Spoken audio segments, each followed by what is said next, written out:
Hey, ladies and gents, boys and girls, welcome to MoviesMerica podcast. Tonight, I'm going to give you a horrible rundown of the movie Violent Night.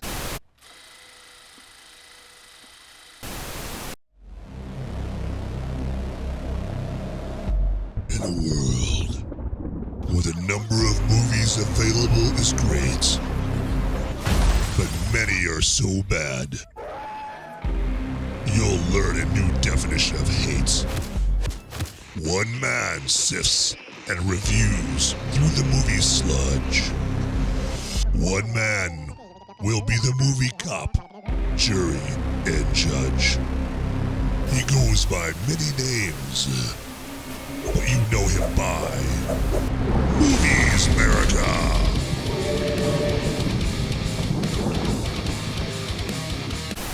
Hey, everybody, welcome on into MoviesMerica podcast. As you can tell from looking around, you actually get to see me. Lucky you, huh? So like they say, if it ain't new, it's through. And I was getting tired of the audio-only thing with MoviesMerica podcast, and I wanted to make this thing a visual thing, all right? So here you are, all right? The premiere episode of MoviesMerica in the world of the visual, okay? But enough about that. You want to hear a movie review mixed with ice-cold brews, and I am going to give that to you, all right? So let's get into this movie review on the inaugural edition of the first visual MoviesMerica podcast episode. And that begins with a horrible review of Violent Night. So Violent Night is a movie that encompasses the age-old question of, is Die Hard a Christmas movie? Okay, I'm sure you've heard family and friends, fight and argue and bicker and engage in civil wars over that age-old question of whether Die Hard is a Christmas movie. I will say that it is. I say Die Hard is a Christmas movie, and don't come at me with that blasphemy that it's not, okay? But the filmmakers of Violent Night obviously heard that debate, and they were like, you know what? Let's just make a movie that comes out of that question where there is absolutely no debate whether or not this is a Christmas movie, okay? Because Violent Night is definitely very much a Christmas movie, and it's Die Hard, and it's Lethal Weapon, and it's Under Siege, and it's Home Alone, and it's The Ref, and it's Fat Man, the movie with Mel Gibson that came out a few years ago where he plays a Santa. And I think this movie takes a lot from that movie, Fat Man, because Fat Man was all about Santa getting into action mode, turning into like Rambo with a Santa suit on, when someone comes to kill him. And there's a lot of gunplay, a lot of machine gun fights and that kind of thing. And so Violent Night is right up there with that. All right, so before we get too much further into this review, I'm not going to lie to you, okay? I've said that this is the home of ice-cold brews, not just movie reviews. And this episode is no exception, okay? So, all right, got the brew for tonight. All right, so this is Shiner Holiday Cheer, as you can see right there. And again, as always, I'm not getting any money from any kind of brewery. I just dig me some beers to go with my, my movie reviews. And so since we're talking about Violent Night, right, we're in the holiday mood. Absolutely, right? So we got to have a little Yuletide, little holiday beer. Like I said, it's Shiner Holiday Cheer, all right? Well, let me go ahead and take a tug off this bad boy for you, for Christmas.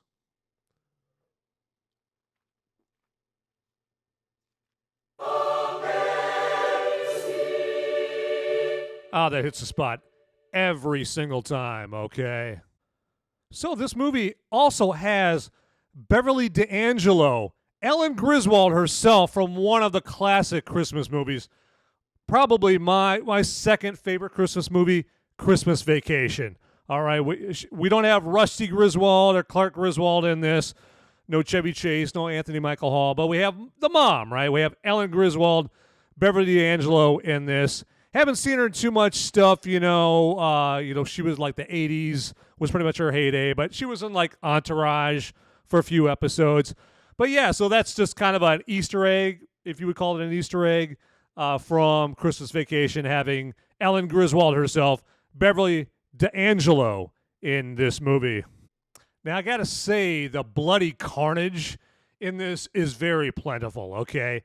The trailers for this are not lying, okay? And there's blood and guts and all that all over the place.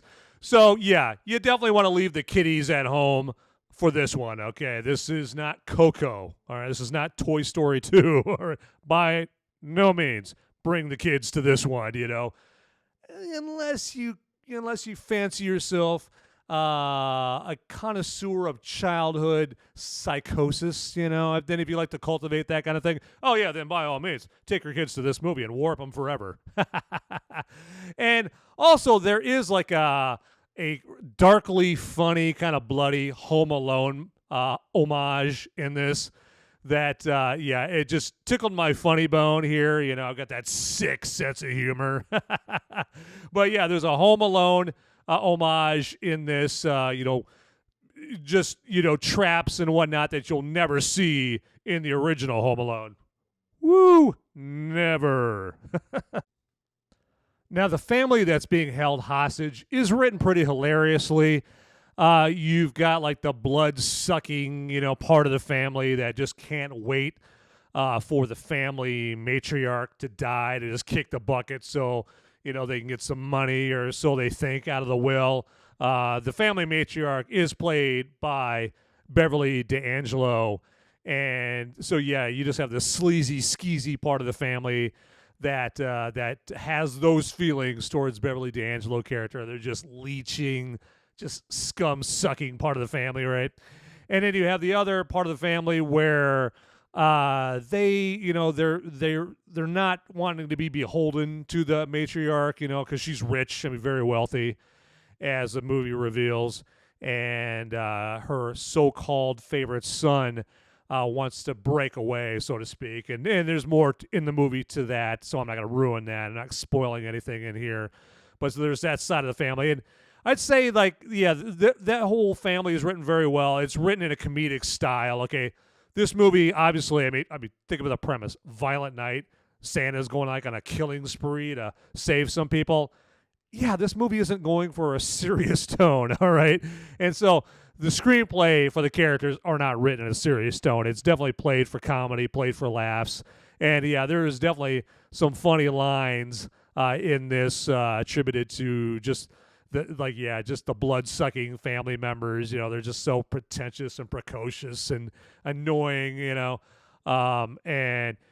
there's pretty much, so if it wasn't for one of the family members in here, and you'll figure it out once you see this movie, if it wasn't for one of the other family members, I think David Harbour, who plays Santa Claus, I think he would probably just leave the house and leave them all to die, except for this one family member that compels him to stay and fight for vengeance, fight for Santa justice. Yes.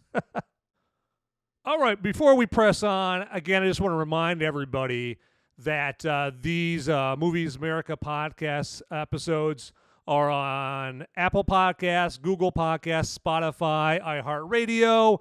Going to be on YouTube, Rumble. You're going to be able to watch the video versions of them there. So Facebook as well. Just use your imagination. Hey, where can I listen or watch MoviesMerica? If you think of it, it's probably there, okay?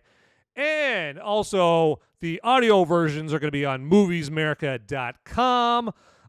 Yours truly, moi, is also on social media. I'm on Apple or Facebook. Facebook. I'm on Twitter. I'm on Instagram. I'm not on TikTok because, I'm not a big fan of the Chinese government tracking me and whatnot. So TikTok, bye. All right.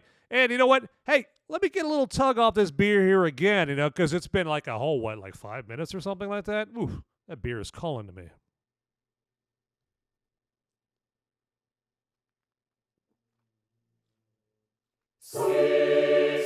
Oh, yeah.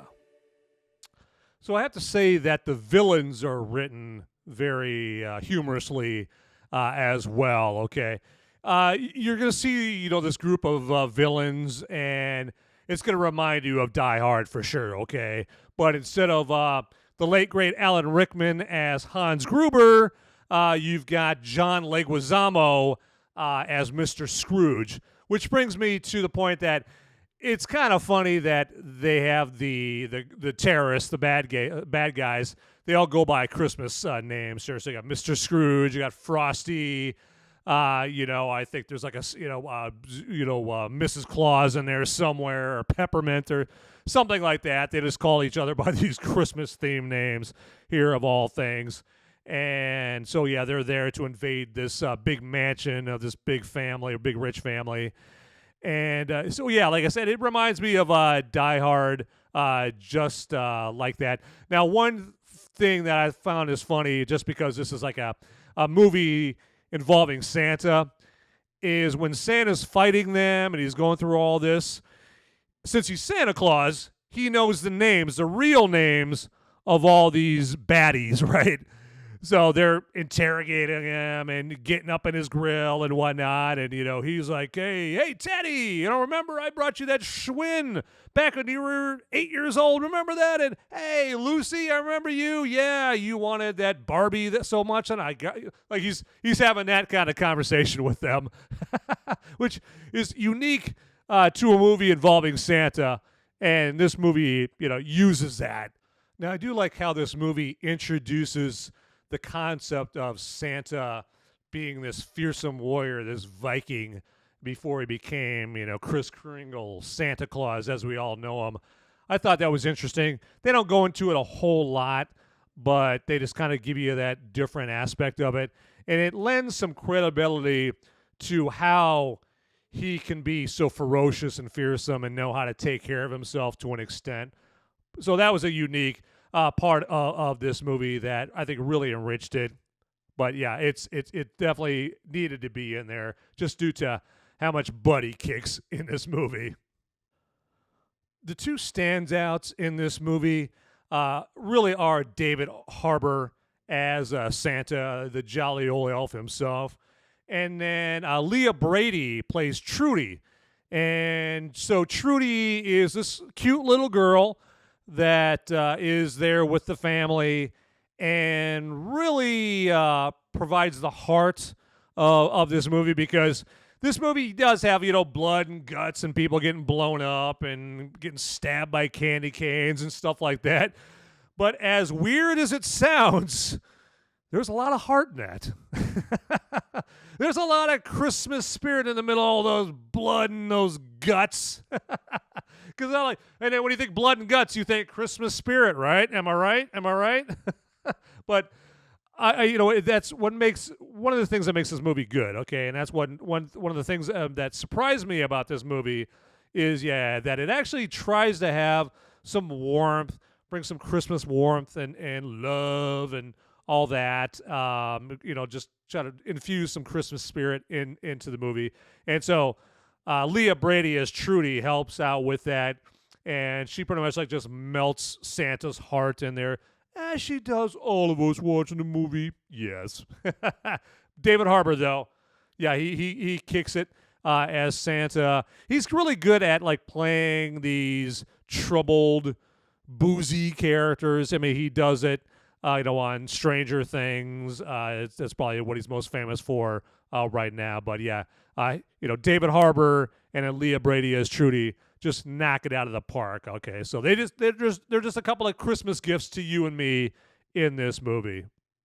Hey, before I forget, make sure that you like and subscribe this video here if you would. Okay, make Christmas come early for this guy right here if you would. Okay.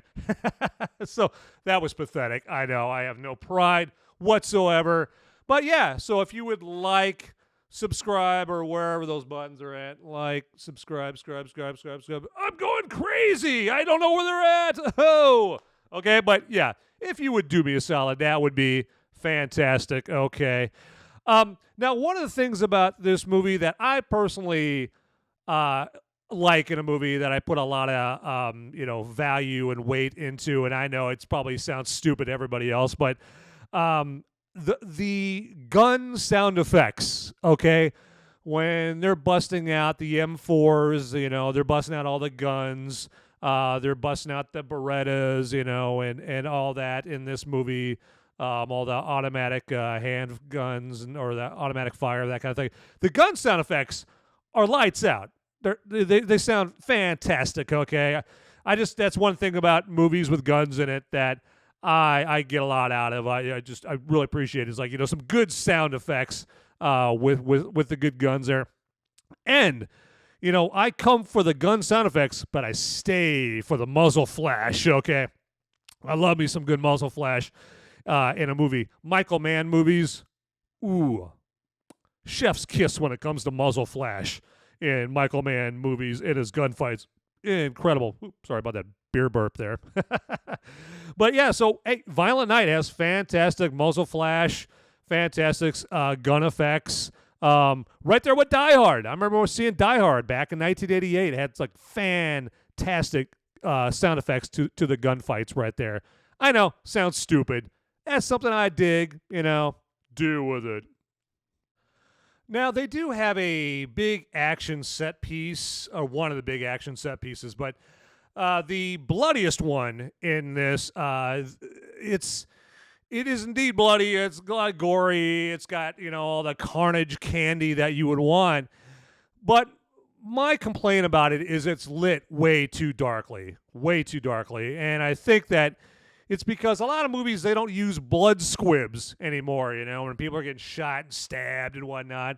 They don't use blood squibs anymore. You get the blood, the visceral, looking blood splurting and exploding and all that. You don't get that because I guess it's too labor intensive or too expensive to use the blood squibs. And so this movie uses CGI for all the blood splatter from the round impact and that kind of thing.